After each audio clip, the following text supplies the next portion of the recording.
Movie की शुरुआत में देखते हैं जहां स्कॉटलैंड सैन फ्रांसिस्को में अपनी नॉर्मल लाइफ जी रहा होता है। सभी लोग उसे पसंद करते हैं क्योंकि स्कॉटलैंड ने अवेंजर की टीम में रहकर सभी लोगों की मदद की थी। वहीं स्कॉट को जेल से कॉल आता है। दरअसल उसकी बेटी कैसी को अरेस्ट कर लिया होता है क्योंकि कैसी ने गरीब लोगों की मदद करने के लिए पुलिस वालों से भिड़ गई होती है और उसने पिम पार्टिकल की मदद से कार को भी छोटा कर दिया होता है। स्कॉट कैसी को जेल से छुड़ाकर अपने घर ले जाता है जहां उसे अपने साथ होप, जेनेट, हैंक पिन सब साथ मिलकर रहते हैं। सब मिलकर डिनर करते हैं। इसके बाद सब एक रूम में जमा होते हैं। वहीं कैसी बताती है कि वो क्वांटम रियाम पर स्टडी कर रही है। इसमें उसकी मदद होप और हैंक पिन ने भी की थी।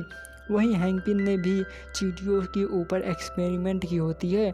वहीं कैसी ने एक डिवाइस बनाया होता है जो क्वांटम रियाम में सिग्नल भेजती रहती है। जब जेनेट को ये बात पता चलती है कि कैसी क्वांटम रियाम में सिग्नल भेज रही है तब वो उसे तुरंत बंद कर देती है।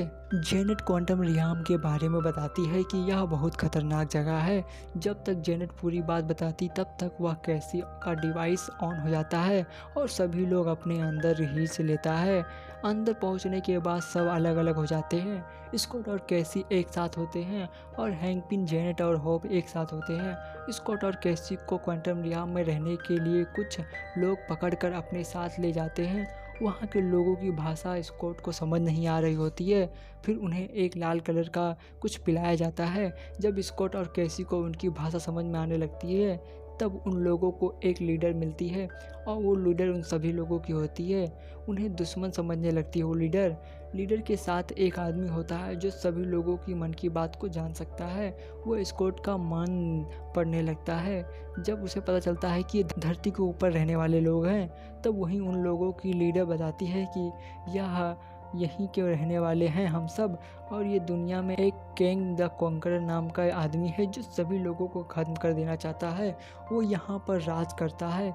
हम लोग उससे छुपकर यहाँ रहते हैं। इसके बाद स्कॉट बोलता है हम सब बस अपने साथियों को ढूंढ रहे हैं। वहीं स्कॉट जब सबका नाम लेता है तब उन लोगों की लीडर जेनेट का नाम सुनते ही बोलती है कि तुम जेनेट को कैसे जानते हो। स्कॉट सब बताता है। फिर लीडर कहती है कि जेनेट कैंग की दुश्मन है, वो तुम्हें भी मार देगा। जब ये बात हो ही रही थी तभी वहाँ कैंग हमला कर देता है। कैंग का साथी मोडोक भी होता है जो एंटमैन 1 में विलेन था। दरअसल मोडोक लड़ाई के दौरान क्वांटम रियाम में आ गया होता है और उसे कैंग एक किलिंग मशीन बना देता है। मोडोक स्कॉट और कैसी को पकड़ लेता है और कैंग के हवाले कर देता है। वहीं जेनेट होप और हैंक पिन को बताती है कि जब वो 30 सालों के लिए यहाँ क्वांटम रियाम में फंसी थी तब उसे कैंग मिला था। उसने बताया था कि वो एक टाइम ट्रेवल है, वो अलग अलग यूनिवर्स में ट्रेवल कर सकता है। कैंग ने एक मशीन बनाया था जिससे वो ट्रेवल करता है और उसका एक हिस्सा ख़राब हो गया होता है जिसके बिना वो मशीन नहीं चल सकती। कैंग कहता है अगर ये मशीन ठीक हो गई तो मैं तुम्हें भी तुम्हारे यूनिवर्स में पहुंचा दूंगा।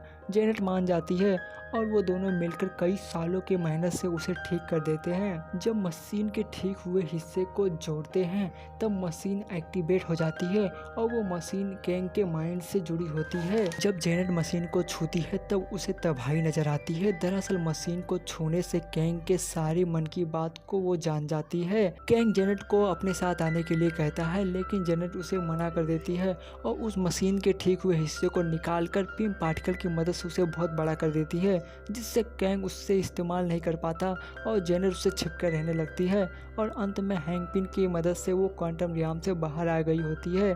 इसके बाद कहानी प्रेजेंट टाइम में आती है। स्कॉट कैंग से पूछता है कि तुम कौन हो, हमें क्यों बंद किया है। वहीं कैंग अपने बारे में बताता है। कैंग स्कॉट को धमकी देता है कि अगर तुम मेरा काम नहीं करोगे तो मैं तुम्हारी बेटी को ख़त्म कर दूंगा। वहीं कैंग की बात मानकर स्कॉट उसी मशीन के हिस्से को छोटा करके लाने जाता है। वहीं जब स्कॉट अंदर जाता है तब उसे कई सारे उसके डुप्लीकेट बनने लगते हैं। वहीं उसी के अंदर होप भी आ जाती है और स्कॉट और होप दोनों मिलकर उस मशीन के हिस्से को छोटा करके ले आते हैं वहीं कैंग आकर उस मशीन के हिस्से को छीन लेता है और मोडोक को उन सभी को ख़त्म करने के लिए कहता है। वहीं दोनों के बीच युद्ध छिड़ जाती है। स्कॉट की टीम हैंक पिंग के द्वारा बहुत सारी चींटियाँ और वहाँ के रहने वाले लोग भी आ जाते हैं। सभी लोग मिलकर कैंग को हरा देते हैं। वहीं जेनेट पोर्टल खोल देती है और सब वापस अपनी दुनिया में आ जाते हैं और ये मूवी इधर एंड हो जाती है।